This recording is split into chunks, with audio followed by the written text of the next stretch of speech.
Hello everyone, this is Suman. Welcome back to my channel. तो आज मैं लेके आई हूँ आपके लिए प्रैक्टिस सेट मॉडल वर्ब का।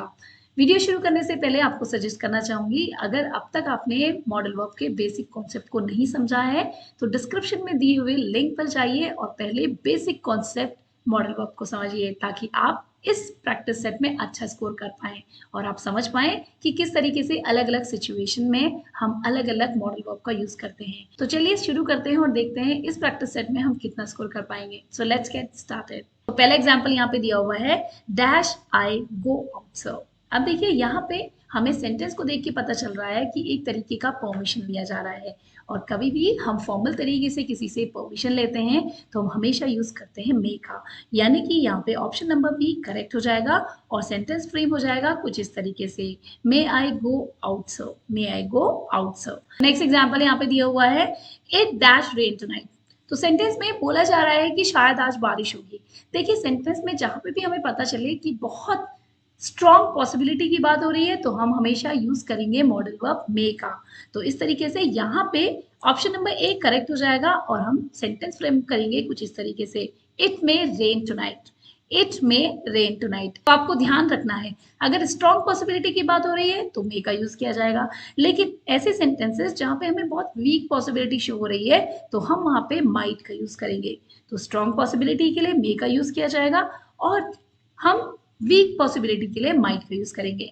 नेक्स्ट एग्जांपल देखते हैं, the patient dash take medicine in time.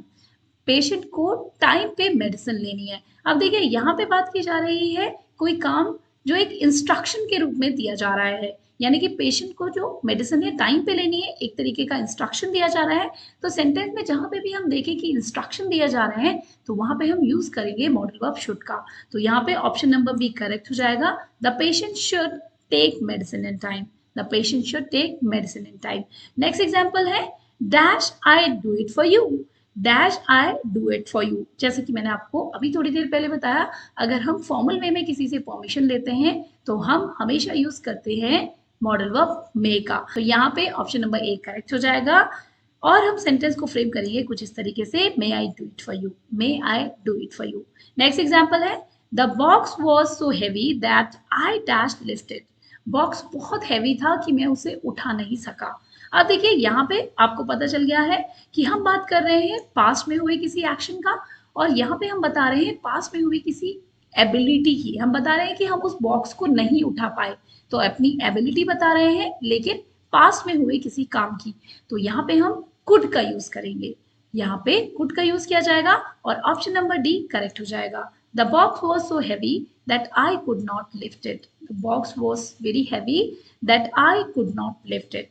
Next example है, I dash swim across the river when I was young. जब मैं छोटा था तो मैं नदी में तैर पाता था। अब देखिए यहाँ पे भी हम बात कर रहे हैं पास्ट की, क्योंकि यहाँ पे हमें वॉज से पता चल गया हम पास्ट की बात कर रहे हैं, और साथ ही में हम अपनी एबिलिटी बता रहे हैं कि हम ऐसा कर पाते थे या हम ऐसा नहीं कर पाते थे।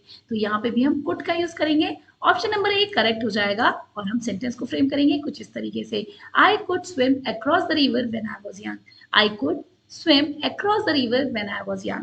Next example है, I dash swim across the river. I dash swim across the river. अब देखिए यहाँ पे हम बात कर रहे हैं प्रेजेंट टेंस की, कि मैं स्विमिंग कर सकता हूँ इस रिवर में। यहाँ पे हम अपनी एबिलिटी बता रहे हैं प्रेजेंट टाइम की, तो यहाँ पे हम कैन का यूज करेंगे। अगर हम पास्ट की एबिलिटी बताते हैं तो कुड का यूज करते हैं, जो कि कैन की पास्ट फॉर्म है। लेकिन यहाँ पे बात हो रही है प्रेजेंट टेंस की, तो हम यहाँ पे कैन का यूज करेंगे। ऑप्शन नंबर ए करेक्ट हो जाएगा और सेंटेंस को फ्रेम करेंगे कुछ इस तरीके से, I can swim across the river, I can swim across the river. So next example है, I dash buy the book of English poetry. अब देखिए यहाँ पे हमें पता चल रहा है, बात कर रहे हैं कि मैं इंग्लिश पोएट्री की बुक खरीद सकता था। बात हो रही है पास्ट में किसी काम के किए जाने की, तो हम यहाँ पे कुड का यूज करेंगे, I could bye the book of English poetry, मैं इंग्लिश पोएट्री की बुक खरीद सकता था। तो कुड का यूज यहाँ पे किया जाएगा, ऑप्शन नंबर सी करेक्ट हो जाएगा। नेक्स्ट एग्जांपल है, स्टूडेंट डैश पे रिस्पेक्ट टू देयर टीचर। मतलब यहाँ पे बोला जा रहा है कि स्टूडेंट को अपने टीचर की रिस्पेक्ट करनी चाहिए। तो एक तरीके का कंपल्शन दिया जा रहा है कि हमें अपने टीचर्स की रिस्पेक्ट करनी चाहिए, तो यहाँ पे हम मस्ट का यूज करेंगे। आपको ध्यान रखना है, अगर सेंटेंस में कोई कंपल्शन हमें शो हो रहा है तो हम मॉडल वर्ब मस्ट का यूज करते हैं। ऑप्शन नंबर ए करेक्ट हो जाएगा और सेंटेंस फ्रेम होगा कुछ इस तरीके से, student must pay respect to their teacher, student must pay respect to their teacher. Next example है I dash concentrate for longer hour when I was young. जब मैं छोटा था तो मैं बहुत लंबे टाइम तक कंसंट्रेट कर पढ़ाई कर सकता था, या मैं बहुत लंबे टाइम तक कंसंट्रेट कर सकता था किसी भी काम के लिए। तो अगेन देखिए यहाँ पे वॉज से हमें पता चल गया पास्ट की बात हो रही है, और हम अपनी एबिलिटी को दिखा रहे हैं जो कि पास्ट में हमारे पास थी। तो यहाँ पे हम कुड का यूज करेंगे। ऑप्शन नंबर ए करेक्ट हो जाएगा। सेंटेंस फ्रेम होगा कुछ इस तरीके से, I could concentrate for longer hour when I was young. I could concentrate for longer hour when I was young. Next example देखते हैं, he dash reach here by evening. He dash reach here by evening. इस sentence से हमें पता चल रहा है कि वो आज इवनिंग तक यहाँ पहुंच जाएगा। अब देखिए यहाँ पे पॉसिबिलिटी बहुत स्ट्रांग नहीं है, लेकिन बोला जा रहा है शायद वो आज इवनिंग तक पहुंच जाएगा। तो यहाँ पे हम यूज करेंगे माइट का, क्योंकि मैंने आपको बताया था अगर स्ट्रांग पॉसिबिलिटी होती है तो हम मे का यूज करते हैं, लेकिन कहीं पे भी हमें लगे कि वीक पॉसिबिलिटी है तो वहां पे माइट का यूज किया जाएगा। He might reach here by evening. He might reach here by evening. Option number C correct हो जाएगा। Next example, my grandmother dash to walk in the morning. मेरी ग्रैंड मदर मॉर्निंग में walk किया करती थी। अब देखिए बात हो रही है पास में किसी काम के जो कंटिन्यूस रहा, तो यहाँ पे हम यूज्ड का यूज करेंगे। ऑप्शन नंबर ए करेक्ट हो जाएगा। My grandmother use to walk in the morning. My grandmother use to walk in the morning. Next example है, the work dash time and patience. किसी भी को काम को करने के लिए हमें टाइम और पेशेंस की जरूरत होती है। तो यहाँ पे हम बात करेंगे नीड्स की, यानी कि ऑप्शन नंबर बी करेक्ट हो जाएगा। The work needs time and patience. The work needs time and patience. Next example है, he prayed to God dash give me prosperity. अब देखिए यहाँ पे सेंटेंस को देखिए हमें पता चला जा रहा है कि हम बात कर रहे हैं किसी के प्रेयर्स की या फिर किसी की विश की। तो आपको ध्यान रखना है, हम किसी को भी प्रेयर करते हैं या फिर किसी को भी हम विश करते हैं तो हमेशा मॉडल वर्ब मे का यूज किया जाता है। लेकिन क्योंकि यहाँ पे हम बात कर रहे हैं पास्ट की बात हो रही है, ही प्रेड टू गॉड, तो यहाँ पे हम मे की पास्ट फॉर्म माइट का यूज करेंगे। आपको ध्यान रखना है, अगर पास में दी हुई किसी विश के बारे में बात हो रही है तो हम माइट का यूज करेंगे, मे का नहीं। तो ध्यान आपको रखना है, यहाँ पे ऑप्शन नंबर ए करेक्ट हो जाएगा और सेंटेंस फ्रेम होगा कुछ इस तरीके से, he prayed to God might give me prosperity. He prayed to God might give me prosperity. Next example देखते हैं, she dash sing a song. She dash sing a song यानी कि वो आज गाना गा सकती है। अब देखिए यहाँ पे स्ट्रॉन्ग पॉसिबिलिटी बताई जा रही है कि आज वो गाना गा सकती है, तो यहाँ पे हम यूज करेंगे मॉडल वर्ब मे का। ऑप्शन नंबर बी करेक्ट हो जाएगा। She may sing a song. अब देखिए नेक्स्ट एग्जाम्पल है, you dash take regular exercise. You dash take regular exercise से हमें पता चल रहा है कि हम किसी को सजेस्ट कर रहे हैं या एक तरीके का इंस्ट्रक्शन दे रहे हैं कि तुम्हें रोज रेगुलर एक्सरसाइज करनी है। तो यहाँ पे हम यूज करेंगे शुड का। मैंने आपको बताया था अगर हम किसी को इंस्ट्रक्शन दे रहे हैं, किसी को इंस्ट्रक्ट कर रहे हैं कि आपको ऐसा करना है, तो वहां पे हम शुड का यूज करेंगे।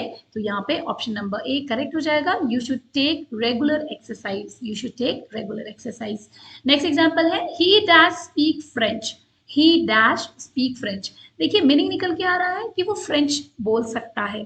तो बोल सकता है, सकने के लिए आपको पता है हम कैन का यूज करते हैं। तो यहाँ पे ऑप्शन नंबर बी करेक्ट हो जाएगा। He can speak French. He can speak French. Next example, dash I do it for you. अब देखिए इस सेंटेंस में हमें पता चल रहा है हम किसी से परमिशन ले रहे हैं कि क्या हम आपके लिए कर सकते हैं। तो यहाँ पे भी हम अगेन यूज करेंगे मे का, क्योंकि हमें पता है परमिशन लेने के लिए हमें मे का यूज करना होता है सेंटेंस में। तो ऑप्शन नंबर ए करेक्ट हो जाएगा। May I do it for you. May I do it for you. तो नेक्स्ट एग्जाम्पल यहाँ पे है, you dash keep your promise. तो एक तरीके का इंस्ट्रक्शन दिया जा रहा है कि आपको अपने प्रॉमिस को ध्यान रखना है या आपको अपने प्रॉमिस को ध्यान रखना चाहिए। तो यहाँ पे हम यूज करेंगे शुड का। मॉडल वर्ब शुड का यूज होगा। You should keep your promise. You should keep your promise. तो ऑप्शन नंबर बी करेक्ट हो जाएगा और सेंटेंस को हम इस तरीके से फ्रेम करेंगे। नेक्स्ट एग्जाम्पल है, dash have a good time. अब देखिए यहाँ पे अगेन एक ब्लेसिंग दी जा रही है या फिर कह सकते हैं विश किया जा रहा है, तो हम यहाँ पे यूज करेंगे मे का। ऑप्शन नंबर सी करेक्ट हो जाएगा। May have a good time. May have a good time, क्योंकि किसी के लिए प्रेयर करें, किसी को विश करें, तो हम हमेशा मॉडल वर्ब मे का यूज करते हैं। नेक्स्ट एग्जाम्पल देखते हैं, you dash do your duty cheerfully. अब देखिए एक तरीके का यहाँ पे इंस्ट्रक्शन दिया जा रहा है कि आपको अपनी ड्यूटी को बहुत चेयरफुली करना है। तो अगेन यहाँ पे हम शुड का यूज करेंगे, तो ऑप्शन नंबर ए करेक्ट हो जाएगा। You should do your duty cheerfully, you should do your duty cheerfully. Next example है, you dash not go tomorrow, you dash not go tomorrow यानी कि तुम्हें कल जाने की जरूरत नहीं है। तो इस तरीके का मीनिंग निकल के आ रहा है, तो हम यहाँ पे नीड का यूज करेंगे, you need not to go tomorrow, you need not to go tomorrow. Option number C correct हो जाएगा। नेक्स्ट एग्जाम्पल है, if he works hard he dash top the class. अब देखिए ये थोड़ा सा डिफरेंट सेंटेंस है, आपको ध्यान रखना है इस तरीके के सेंटेंस को हम बोलते हैं हाइपोथेटिकल सेंटेंसेस, यानी कि यहाँ पे एक तरीके की कल्पना की जा रही है फ्यूचर को लेके कि अगर तुम ऐसा करोगे तो ऐसा होगा।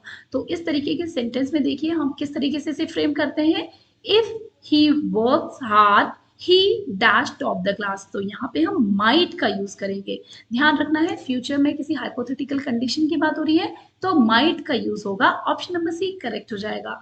If he works hard he might top the class. If he works hard, he might top the class. Next example है, dash you lead a happy life। यहाँ पे भी हमें पता चल रहा है एक तरीके का विश या ब्लेसिंग दी जा रही है, तो अगेन हम यहाँ पे मे का यूज करेंगे, मॉडल वर्ब मे का यूज किया जाएगा। ऑप्शन नंबर बी करेक्ट हो जाएगा, may you lead a happy life, may you lead a happy life. तो ये था आज का प्रैक्टिस सेट। आई होप आप सभी लोग को पसंद आया होगा और आपने अच्छा स्कोर किया होगा। और हाँ, अपना practice score please comment box में दीजिए। तो आप करते रहिए इसी तरीके से प्रैक्टिस। जल्दी मिलती हूँ मैं आपको नेक्स्ट वीडियो में। Hope you like this video. If you like this video please like share and subscribe. Thanks for watching.